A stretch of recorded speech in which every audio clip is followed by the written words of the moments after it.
When Armin finally opened his eyes, the world felt strange. The ceiling above him was plain white, and the quiet hum of machines filled his ears. His body was heavy, and for a moment he did not understand where he was. A nurse walked in with a soft smile and whispered that he had been asleep for a long time. Armin had been in a coma for months after a sudden accident. His mind was foggy, but slowly he remembered. The last thing he recalled was driving back home one evening, then nothing. Now here he was, awake again, weak but alive. The doctor told him he was lucky to recover. His family visited with tears of joy, and soon they began talking about taking him back home to his quiet house near the private lake he loved so much. Armin had always been proud of that place. The lake was his peace, his safe space, and he liked how it stayed hidden from the noise of the city. After a few more days of rest, Armin returned home. His heart was full of relief as he imagined sitting by the water again. The ride from the hospital was quiet, and he smiled when he saw the familiar path lined with trees. But as the car drew closer, something did not feel right. He noticed unusual signs and decorations on the road that led to his property. When they reached the gate, Armin's eyes widened. There was music in the air, laughter, and the sound of splashing water. He stepped out carefully, leaning on his cane, and looked toward the lake. What he saw almost made him lose his breath. His peaceful private lake was gone. In its place was a full beach. Sand had been spread across the shore, colorful umbrellas lined the edge, and gazebos stood proudly like little houses made for parties. People were everywhere, children running, families laughing, music blasting. A banner that read "Welcome to Lake Beach" fluttered in the wind. Armin froze. This was not his lake anymore. It looked like a resort. His lake, the one he had guarded for years, had been turned into a public beach without his knowledge. His neighbor, Rafik, walked over with a wide smile. "Armin, you are finally awake.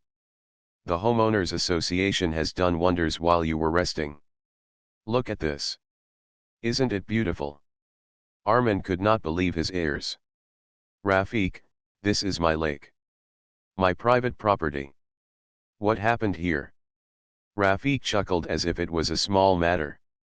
The HOA thought it was a good idea. You were gone for so long, and the community needed a space for fun. We worked hard. Look, we even built gazebos, a small pier, and a volleyball court. Everyone loves it. Armin felt anger rising inside him, but his weak body did not allow him to shout. He simply stood there, looking at the sand where his calm water once touched the green grass. He remembered the quiet mornings when he used to sit with a cup of tea, watching the ripples of the lake. Now, that peace was buried under layers of noise and footsteps. He slowly walked toward the water's edge. A group of children ran past him, almost knocking him down. Their parents barely noticed. Music thundered from speakers placed under a gazebo, where people danced as if it was a festival. His heart sank further with every step. A stranger approached him and asked for directions to the changing rooms. That was when Armin realized the HOA had not just built a beach. They had opened it to the public, welcoming outsiders as if his lake was a community park. Armin turned back to his house. Even his front yard was no longer the same. People had parked cars on the grass, blocking his path. The sound of engines and laughter filled every corner. He felt like a guest in his own home. Inside the house, he sat by the window and tried to calm down. He watched the chaos outside and thought of the months he had been unconscious, unaware of what was happening. While he fought silently for his life in a hospital bed, the HOA had built an entire beach on his property. His sister, Miriam, came into the room. She looked worried. "Armin, are you all right? You need to rest." But Armin's mind was not at rest. He clenched his fists and whispered, "They took my lake. They turned it into a circus." Miriam sat beside him. "You must be careful. Your health is still fragile. But you cannot let this go. That lake is yours. They had no right. Armin knew she was right. His body was weak, but his heart burned with determination. He had to find out how this happened, why no one had stopped it, and what the HOA had done while he was trapped in silence. That night, the noise from the beach did not stop. He tried to sleep, but the sound of drums and cheers kept him awake. He stared at the ceiling and made a silent promise. This was only the beginning. He would not let them take what was his. The lake was not just water and land. It was his life's dream, his memory, his peace. And now it was a battlefield. The next morning, Armin woke up to the sound of more laughter and music. He moved to the window, and what he saw made his stomach twist. People were already filling the beach again, carrying coolers, inflatables, and picnic baskets. It looked like a holiday festival. His private lake was no longer private. He dressed slowly, still weak from his time in the hospital, and stepped outside. The air was filled with the smell of grilled food and sunscreen. A volleyball bounced near his feet, and a group of teenagers shouted apologies before running off. Armin did not reply. His eyes were locked on a group of people sitting under a gazebo, papers spread out in front of them. He recognized them. They were the heads of the Homeowners Association. At the center sat Mr. Idris, a tall man with a proud posture who often acted as if the neighborhood belonged to him. Armin tightened his grip on his cane and walked toward them. Idris, Armin said firmly, I want an explanation. The group turned, surprised to see him. Idris stood with a wide smile, as if greeting an old friend. Armin, welcome back. We were all worried about you. It is good to see you walking again. Armin's voice carried no warmth. You built a beach on my lake. You opened it to the public. Who gave you the right? Idris adjusted his glasses and replied calmly. The HOA had to make decisions for the good of the community. You were away for months. The lake was unused, and the families here needed a place for gathering. It was wasted space, and we improved it. Now it brings joy to everyone. Armin's jaw tightened. Unused? That lake was mine. My family bought it with this land. It was never community property. The others shifted uncomfortably, but Idris kept smiling. The documents were unclear, and during your absence, we voted. It was nearly unanimous. People wanted this. And look at it now. It is the pride of the neighborhood. Armin felt his chest tighten. He wanted to shout, but his weak lungs held him back. A vote cannot erase ownership. That lake is mine, Idris. Mine. Idris leaned closer, lowering his voice. Things change, Armin. People wanted a beach, and we delivered. You should be grateful. Instead of an empty lake, you now have a beautiful place full of life. And besides, what can you do? The community has already accepted it. Armin turned away without replying. His hands shook, not from weakness but from anger. He walked back to his house, hearing the laughter and the music behind him. Every sound was like a nail in his heart.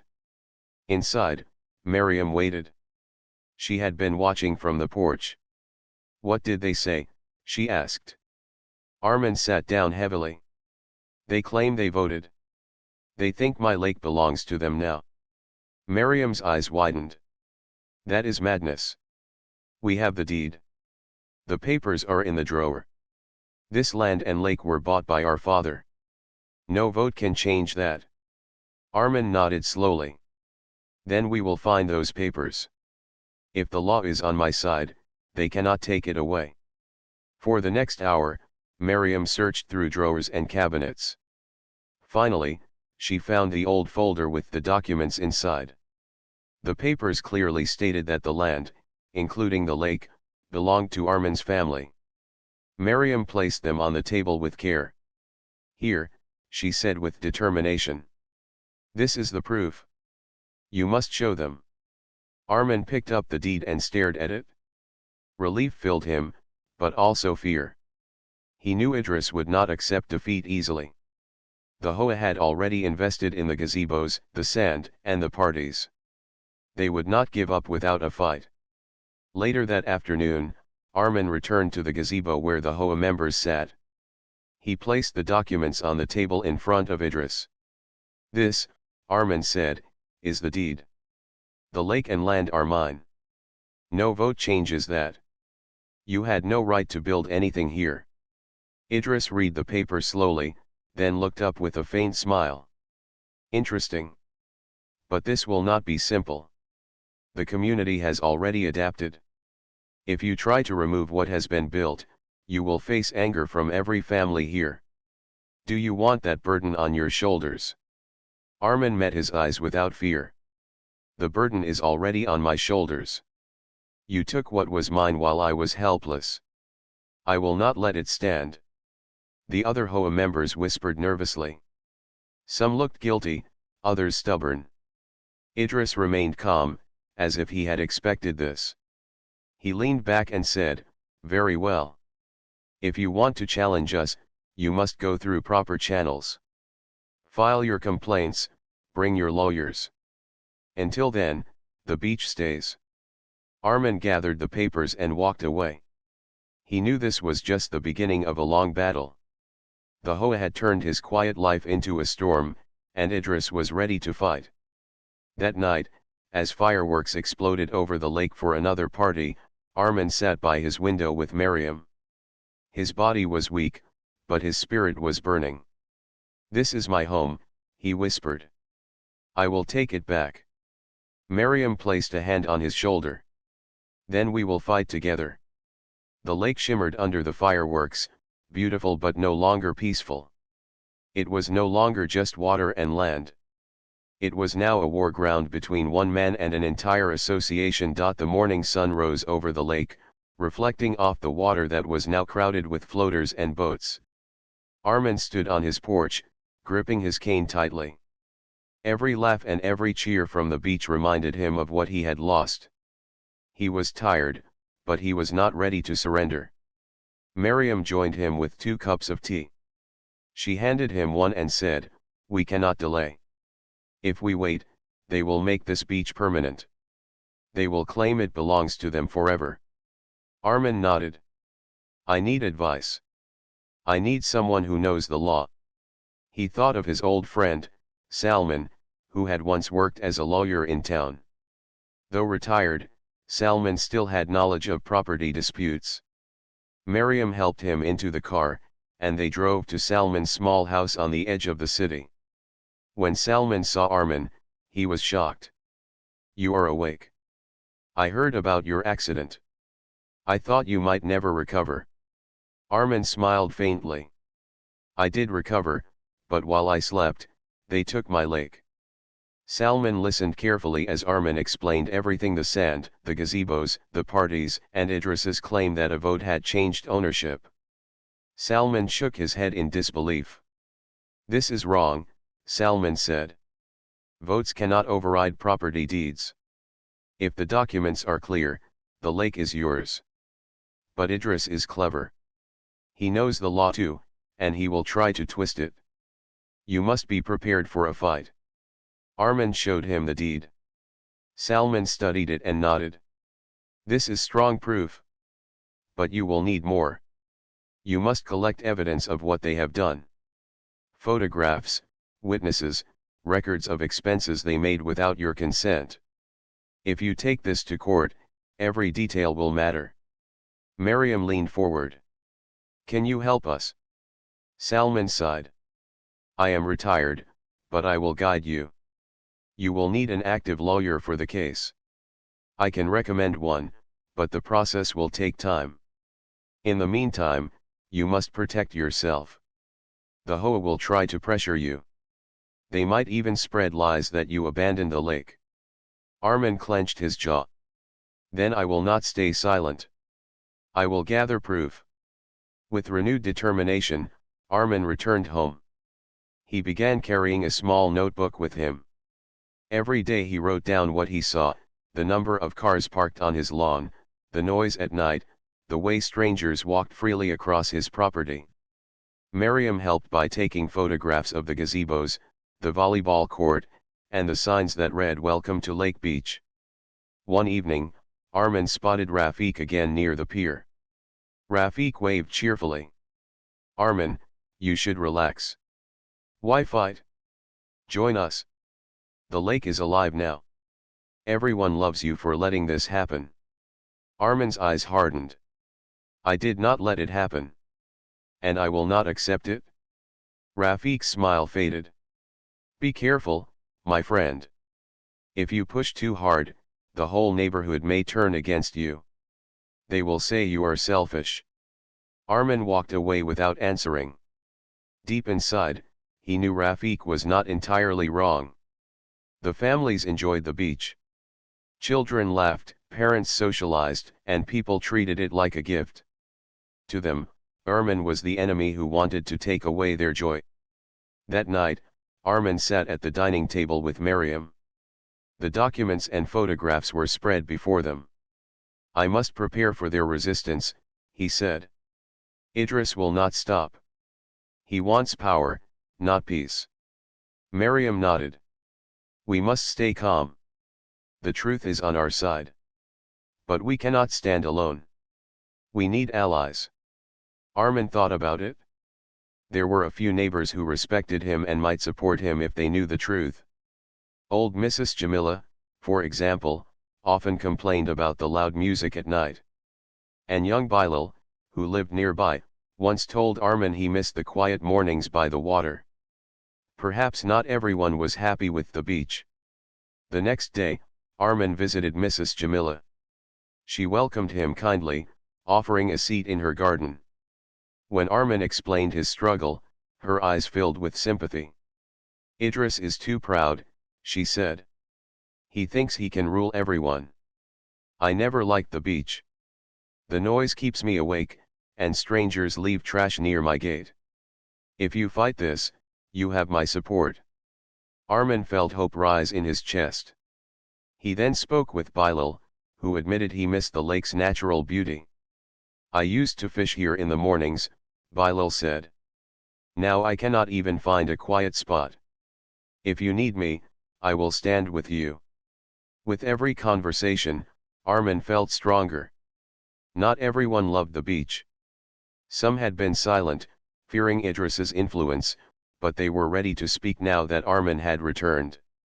That evening, Idris organized another meeting under the gazebo. Armin attended with Miriam by his side. The HOA members were discussing plans for more attractions, including a small cafe by the shore. Armin stepped forward and raised his voice. "This stops now. I have the deed, I have witnesses, and I have support. This lake is mine, and I will take back what belongs to me. If you continue building, you will face the law." A hush fell over the crowd. Idris's smile wavered for the first time. He leaned on the table, eyes narrowing. "You want war, Armin?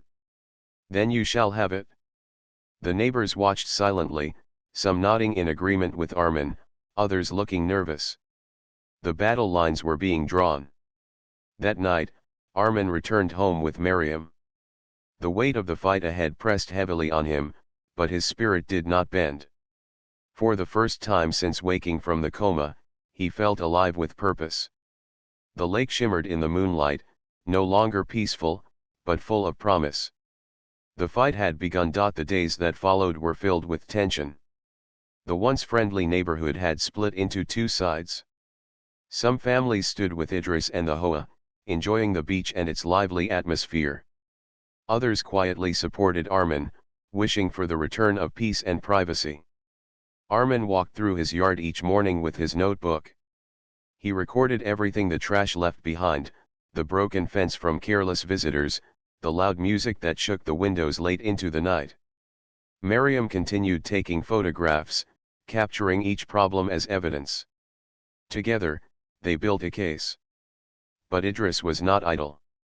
He moved quickly, printing leaflets that praised the new beach and distributed them door to door. "Lake Beach is our treasure," the leaflets read. Thanks to the HOA, families now enjoy the place like never before. Do not let one man take it away. Armin found one of the leaflets stuck to his own gate. His hands trembled as he tore it down. Miriam placed a hand on his arm. They are trying to turn the people against you. Do not let anger guide you. We must stay calm. That evening, Armin invited Mrs. Jamila and Bilal to his house. They sat together in the living room, discussing what to do. We cannot just fight in the shadows, Bilal said. We need to show the neighborhood the truth. Many do not know the lake belongs to you. They think it is community property. Miriam agreed. Then we must hold our own meeting. If they can speak, so can we. Armin hesitated.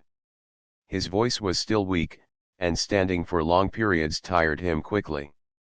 But he knew Bilal was right. If he remained silent, Idris would win.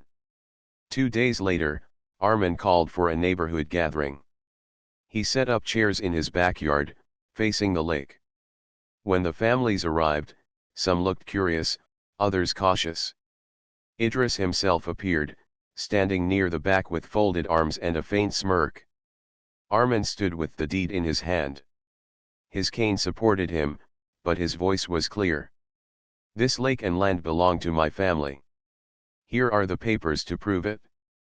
While I was in a coma, the HOA made changes without my permission. They built a beach, gazebos, and opened the area to strangers. They claim it was for the community, but it was not theirs to give. He held up the photographs, showing the damage caused by the crowds, the broken grass, the piles of trash, the ruined piece. Some neighbors gasped. Others whispered to each other.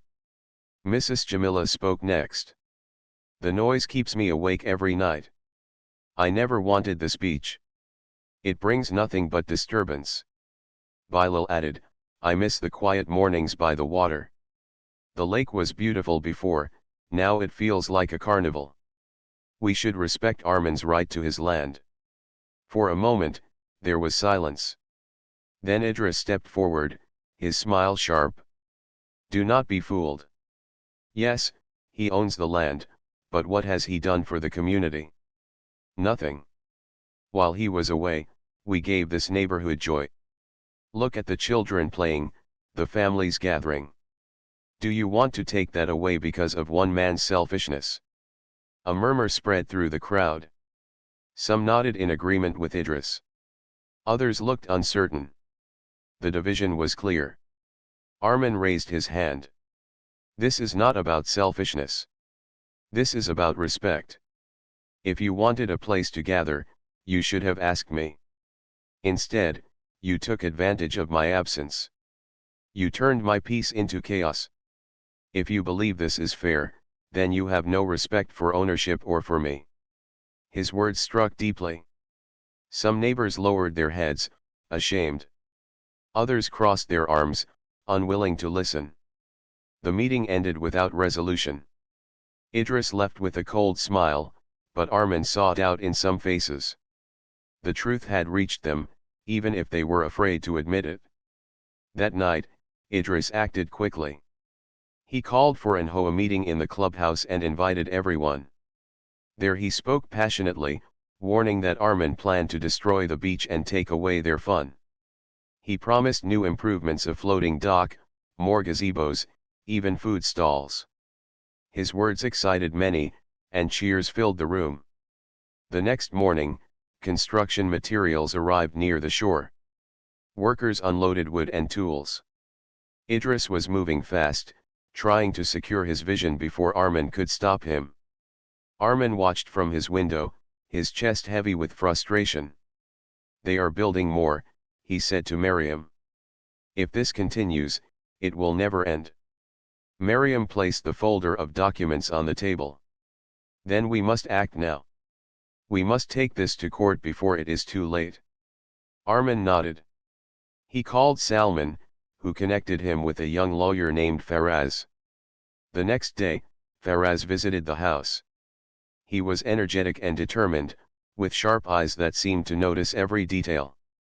I have seen cases like this before, Faraz said after reviewing the deed. The law is clear. The lake is yours. But we must prepare for resistance. Idris will argue that the community has invested money and effort, and the court may feel sympathy for them. We need strong evidence to show how much harm they caused. Armin handed him the photographs and the notebook. Faraz studied them carefully and nodded. This is good. Keep documenting everything. I will file the case within the week. For the first time, Armin felt hope. He was no longer fighting alone. But Idris was not finished. That evening, he sent a letter addressed to Armin. It was short and sharp: if you continue this fight, you will regret it. The community is against you. Step aside. Mariam read the letter aloud. Her eyes filled with worry. He is trying to scare you. Armin folded the letter and placed it in his file. Then let this be more proof of his arrogance. I will not step aside. The lake shimmered in the fading light, crowded with laughter and noise. But Armin no longer felt powerless. The fight had grown larger, and now the law would decide. The day of the first court hearing arrived sooner than Armin expected. The night before, he barely slept. From his window, he had watched the lake glowing with lights from another late-night party. Music thumped until dawn, as if Idris was celebrating in advance. But Armin's heart was firm. He would not surrender. Mariam helped him dress in a simple suit. He moved slowly, leaning on his cane, but his eyes carried determination. Faraz, the young lawyer, arrived at the house early. He carried a folder thick with documents and photographs. Are you ready? Faraz asked. Armin nodded. As ready as I can be. They drove to the courthouse in the city. The building was tall and gray, with stone steps that felt heavy under Armin's feet. Inside, the air was serious, filled with the quiet murmur of people waiting for their cases. When they entered the courtroom, Armin saw Idris sitting with the HOA members. Idris wore a polished suit and smiled confidently, as if he already owned the place. Beside him sat another lawyer, older and experienced, flipping through papers with calm precision.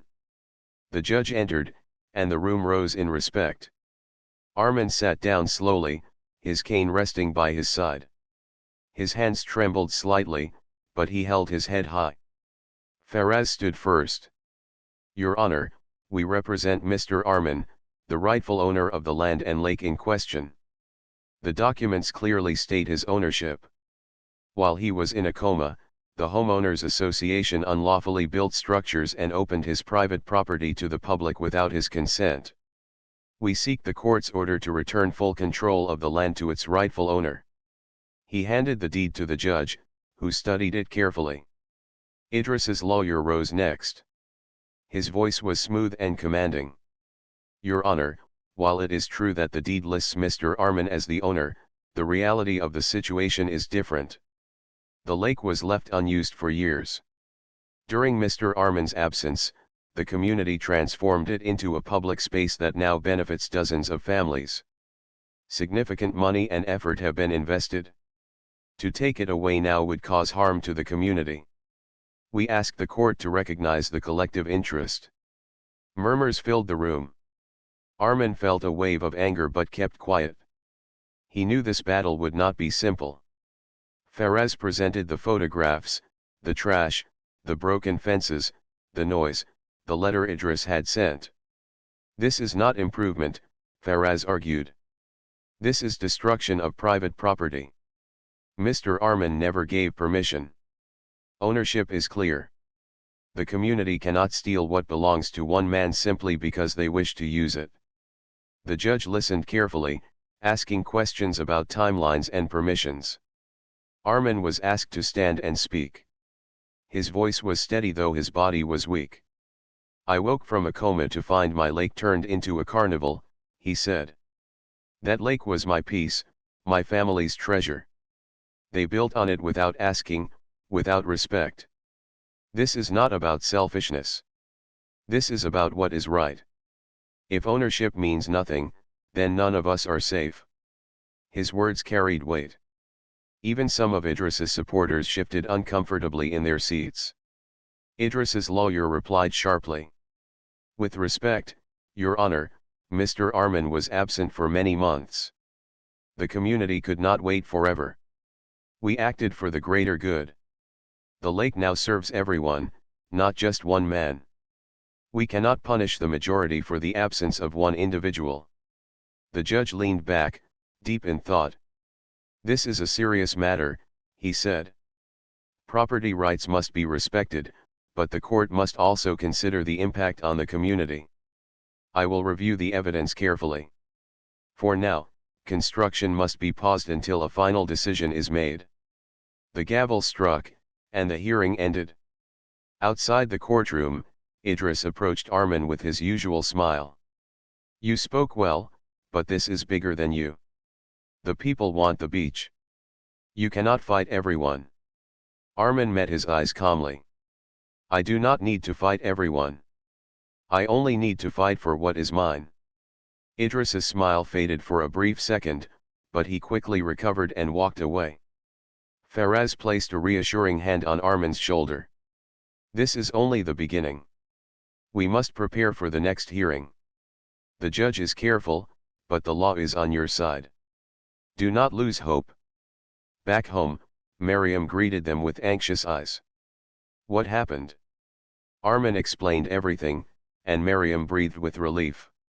At least they cannot build more for now. That evening, as the sun set over the noisy beach, Arman sat on his porch with his cane resting beside him. The fight was not over, but for the first time, he felt the law standing with him. Miriam joined him with 2 cups of tea. We are not alone anymore, she said softly. Arman nodded. Yes. The lake will be mine again. I will see it return to peace. The water shimmered under the fading light, the gazebos standing like unwanted scars. But Arman's heart was steady. The battle had moved from the lake to the courtroom, and he was ready for every step. The pause in construction gave Arman a small sense of relief, but the fight was far from over. Each morning, the beach still filled with people, though some came quietly now, uncertain about the future. The gazebos remained, the volleyball court was still in place, and the music continued. Yet whispers had started in the neighborhood. People were beginning to wonder if Idris had gone too far. Idris, however, did not slow down. He held private meetings in houses, telling families that Arman's case would ruin their community. He promised refunds of fees and even future benefits if they stayed loyal. Stand with me, Idris said, and I will make sure the beach grows bigger, better, brighter. Soon, rumors spread. Some neighbors whispered that Arman planned to sell the lake to outsiders, turning it into a luxury resort. Others said he wanted to fence it off completely, allowing no one near it ever again. Miriam heard these words while buying groceries at the local store. She returned home with worry written all over her face. They are twisting the truth, she told Arman. People believe you want to lock the lake away from everyone. Idris is poisoning their minds. Arman closed his eyes, taking a deep breath. Let him talk. Lies cannot last forever. When the truth shines, the shadows will disappear. But Faraz, the lawyer, was less calm. We cannot ignore this, he said when he visited. Public opinion matters, even in court. If the judge feels the entire neighborhood is against you, it may influence the decision. We must fight back with facts. So Arman, Miriam, and Faraz began their own effort. They printed copies of the deed and small notes explaining what had happened while Arman was in the coma. They handed them quietly to neighbors they trusted. Some accepted the papers with thanks, others with doubt. A few even closed their doors, too afraid of Idris's influence. One evening, Bilal came to Arman's house, his face tense. Be careful, he warned. Idris is planning something. He has been speaking with the town council. He wants them to declare the lake a community resource. If that happens, the court may delay the case. Armin's chest tightened. But the council has no right over my property. Bilal nodded. True, but Idris knows how to use words. He will argue that the lake has become too important for everyone. He will try to make you look like the enemy of the people. Miriam clenched her fists. He is desperate. That means he feels the case slipping from his hands. Still, the threat was real. A week later, the council announced a public hearing at the town hall. Everyone in the neighborhood was invited to speak about the future of the lake. Idris saw it as another chance to strengthen his position. The hall was packed on the day of the meeting. Families filled the chairs, some whispering nervously, others smiling in excitement. At the front, the council members sat at a long table. Idris walked to the stage first, speaking with confidence. My friends, he began, this lake has given us life. We built a beach, gazebos, and places where our children laugh and play. It is no longer just one man's lake. It belongs to all of us now. Should we give it up because of a single voice? No. Together, we are stronger. Applause filled the hall. Armin sat quietly in the front row, his cane resting on his lap. When it was his turn, he stood slowly. The room grew quieter, though some muttered under their breath. This lake was never abandoned, Armin said. It was mine, and it still is. I was in a coma, fighting for my life, while others built on my land without permission. Would any of you accept strangers taking your home while you were helpless? Ownership must mean something. If we allow it to be stolen by votes and lies, then no one's home is safe. His words echoed across the hall. A few people clapped softly, though others remained silent. The council members thanked both sides and promised to consider the matter. Outside, Idris approached Armin with narrowed eyes. You speak well, but the people are with me. Every day they enjoy the beach. Every day they see me as their leader. You may have the deed, but I have their hearts. Armin looked at him firmly. Hearts won with lies will not last. The weeks that followed grew even more tense. Cars parked all along the street, blocking Armin's driveway. One morning, he found his fence broken again. Another day, trash was thrown near his porch. Miriam worried this was deliberate, a way to push him to give up. But Armin refused to bend. If I quit now, Idris wins. And not just him. It will mean anyone can take what belongs to another. I will not allow it. Faraz continued building the legal case, gathering testimonies from those who supported Armin. Mrs. Jamila gave a strong statement about the noise and disturbance. Bilal spoke about the damage to the lake's natural beauty. Slowly, Armin's side grew stronger. One evening, as the sun set and the noisy beach quieted for once, Miriam asked softly, do you ever wish you could just leave all this behind? Armin looked at the lake, the water glowing orange under the fading light. No. This is my home. My father bought it with his hard work. I built my life here. If I walk away, I lose more than land. I lose my dignity. I cannot allow that. Miriam placed her hand on his shoulder. Then we fight until the end. The sound of laughter rose again from the gazebos as night fell, but Armin did not flinch. The battle was heavy, the tricks of Idris endless, yet the fire in his heart only grew brighter. The war for the lake was reaching its peak. The day of the final court decision arrived with a strange mix of tension and hope. Armin felt both nerves and determination as he stepped into the courthouse. His cane supported him, but his eyes were strong and alert. Miriam walked beside him, carrying the folder of evidence they had collected over weeks. Inside, the courtroom was full. Idris sat confidently at the front with the HOA members. Many neighbors were present, some curious, others uncertain where their loyalties truly lay. The judge entered, and the room immediately rose in respect. After the introductions and formalities, Faraz stood first. Your Honor, we have presented the facts clearly. The lake and the land are the rightful property of Mr. Armin. While he was in a coma, the HOA unlawfully transformed it into a public space. Evidence shows the construction, the noise, and the disturbance caused to the rightful owner. We request the court to restore full ownership to Mr. Armin and halt any further activities by the HOA. The judge examined the photographs and documents carefully. Armin felt a quiet strength in the room. He knew the truth was on his side, but he also knew that Idris would not accept defeat easily. Idris's lawyer spoke next. Your Honor, the lake has been transformed into a space used by the community. Many families have invested time, effort, and money. Removing them now would cause discomfort and conflict. We ask the court to consider the community's interest before making a decision. The judge listened, nodding slowly. I understand both sides, he said. This matter involves ownership rights and community interest. But the law is clear. Private property cannot be taken without consent, regardless of votes or personal investments by others. He paused, then looked directly at Armin. Mr. Armin, the court recognizes that the lake and surrounding land belong to you. You have the right to control your property. The Homeowners Association acted without permission. They are hereby ordered to remove any structures built on your land and cease public access immediately. A wave of relief and disbelief washed over Armin.